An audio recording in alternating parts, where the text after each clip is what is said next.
This episode of The Answer is Yes Baja Sessions is brought to you by Baja Bound Insurance Services. Driving to Mexico?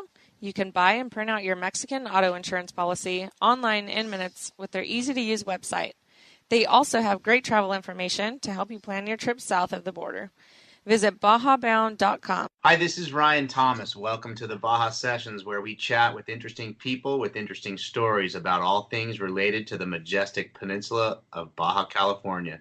Our guest today is a gentleman who you could say grew up straddling the border with deep Baja roots that go back generations. Rafael Navaro is a dual citizen that has spent his early years running along the sandy shores of San Felipe, but currently resides in the United States. Rafael, how you doing this morning? Doing good, Ryan. How are you? I am great. You know, I got to first clear one thing up here. Rafael is your name, but I know you as Rafa or Rafi. What should I call you? Whatever's most comfortable to you, Ryan, because I've been called much worse. Right on. So either of those work just fine. All right. I'm going to call you Rafa. So, as I said before we started the podcast here, I've known you for a long time, but I'm kind of fascinated by what I think is your story, but I don't know all the details. So can you share with us a little bit about, I let in here that you are a dual citizen. Tell me about your early childhood years and how you're connected to San Felipe and what most people that are listening here are going to be familiar with, the special place called Pete's Camp. Yes, absolutely. I often get called Pete too. Well, we're going to get into that also, because I know your dad's name's not Pete. Exactly, and I'll shed a little light on that and how all that came about. But as you mentioned, I'm first generation born in the States. I was born in West Covina. My connection to San Felipe, to Mexicali, that whole corridor there. I mean, in a way, you can say Tijuana and Ensenada as well. I mean, we have family in all four cities, but the mainstay is Mexicali and San Felipe. And the reason why is, my father, at an early age, his father, very deep agricultural roots in Mexicali. And then from there, when his parents separated, his mother went to San Felipe to live with her brother, who is Uncle Pete. Okay, so that's where the Pete comes from. That's become kind of synonymous with my family. So my father grew up between both, towns. I was going to say cities. You can kind of call San Felipe a city, I guess now, but a town nonetheless at that time. And he went back and forth. So agricultural roots, ocean roots, fishing roots, and Uncle Pete, back when the Mexican government first titled the land there on the north beach of San Felipe, Uncle Pete was the first person that plot of land was deeded to, and became known as Pete's Camp. And can you give me, just put it in context for listeners here, what year would that have been? That was in the mid 40s. Okay. Or early 40s, I should say. So my dad spending a lot of time with Uncle Pete, helping him run the place. Also his mother there helping as well. At a certain point when he became a teenager, as it's so easy to do in Baja, and it's why you do the Baja Sessions and why, people tune in and listen to what you have to say. I mean, the ability to develop relationships, not just with the people, but with the region, right? It lends itself to that, peaceful, easygoing, very friendly, very welcoming. And that's the story of how my father, ended up there and then befriended an American family who brought him to the States. And he went through high school, then on to college, always going back and forth, a lot easier then. And how I came, once he got out of college, he settled in with a job with General Telephone, which has now become Verizon and now Frontier. But it's a small little fact of trivia when you walk by the cantina down at Pete's and you see my folks' home across the way and you see a General Telephone old logo sign from one of his first buildings. That's why that GTE sign is there. I did not know that. So can we clarify too? I said most people should and will know where Pete's Camp is, but give those listeners that don't, give them some perspective there. Where is Pete's Camp? Pete's Camp's on the North Beach at kilometer 178 on the highway from Mexicali to San Felipe. What the locals will call, the North Beach, or Milla Nueve, mile 9. That's going the other way from San Felipe to Mexicali. So yeah, known for very nice beaches, very sandy, and I personally think, well, I don't. Well, yeah, I do personally think, but I'm not saying it just because it's the family place. I think it's the best beach on the North Beach in San Felipe.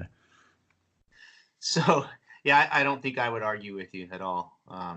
In fact, before I knew you, well, shoot, my in-laws, they used to go and camp there back in the 70s. But when I first met who was at the time my girlfriend, but today my wife, she had memories of being there. So we would go and camp there, her and I together with our dog when we first started dating. So interesting to be here now talking to you. So a lot has changed. I can say that I know my memories of probably close to 30 years of driving down that highway to get to San Felipe. What was once seemed far out of town, the entrance to Pete's Camp and those other areas out there, now just seems to be part of the San Felipe town. You said 9 kilometers. Was that what it is? Actually, 9 miles. Yeah. 9 miles. So from your standpoint, things have changed for the better, changed for the worse. Give me some of your perspective on how time has affected that region and possibly even Pete's Camp.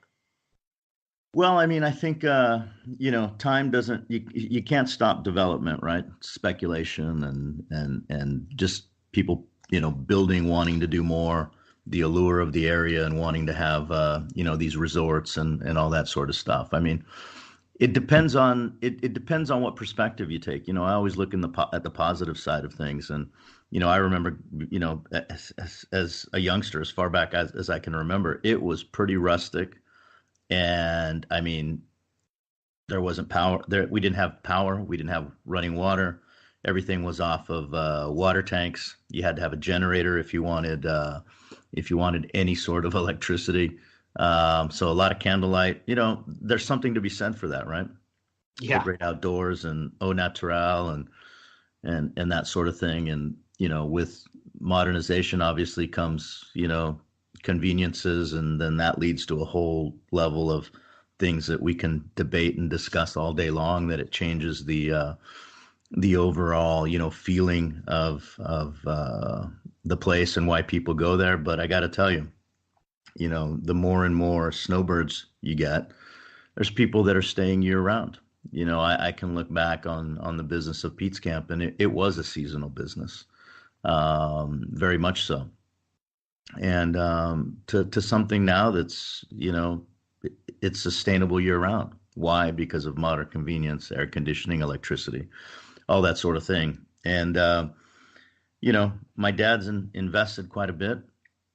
I think the place has come a long way. I'm referring to Pete's Camp now. And, it's a full-blown development community. It has infrastructure to it. Proper plot plans, it's a proper subdivision, with, running water, electricity, all that sort of stuff. I mean, that's not easy to get done. It's been done. And that, allows you to do different things. And, it's, at this point, I kind of like it, because to me, it still is kind of the old way. It's just with modern conveniences. So in talking about change and infrastructure and so on, something big has happened, I guess probably over the last decade, is if I can remember properly, and that would be the continuation of the highway that was pretty dang close to being done. And I know there's been some setbacks with the recent storms of last year.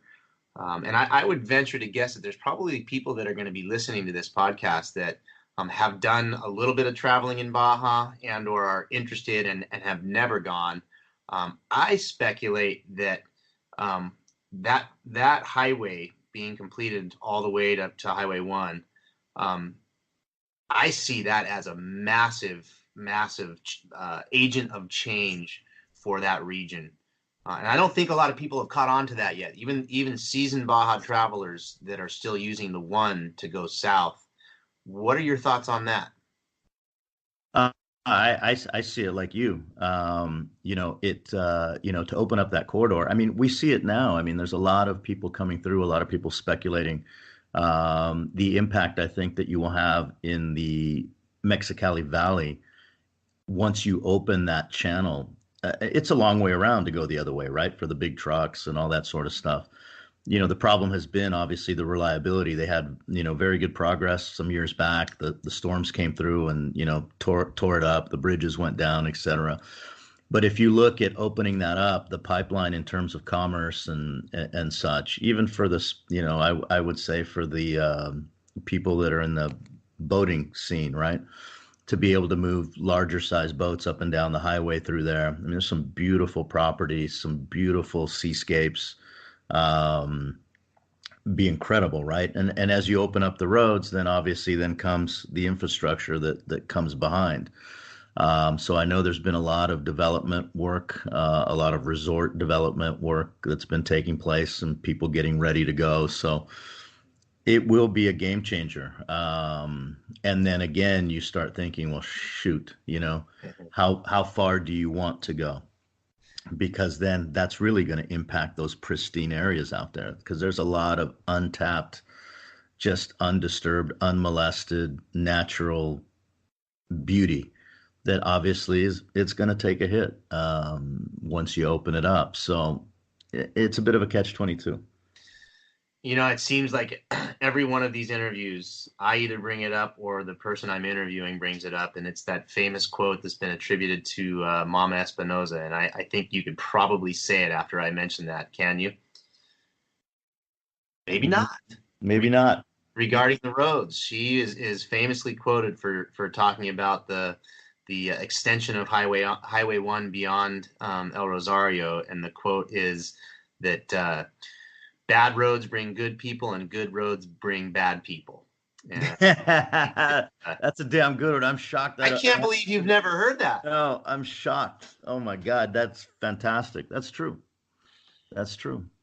So I mean, you can't blanket the entire, you can't use that as an extreme generalization, but it does kind of carry some weight. And I think that, I think people in central and southern Baja will definitely attest to that there are some negative side effects that come from an easy route for just for the average person to travel on. Mm-hmm. The kind of traveler that is willing to step off into the unknown and deal with a little bit more adversity tends to be, I guess you could say, a little more easygoing and willing to accept some of the pitfalls that go along with the Wild West aspect of Baja, which is something that most of the people that I spend time with and talk to, that Wild West component is something that we all love about the Baja Peninsula. It's still rustic. It's not completely caught up in the hustle bustle consumerism aspect of modern day Western living.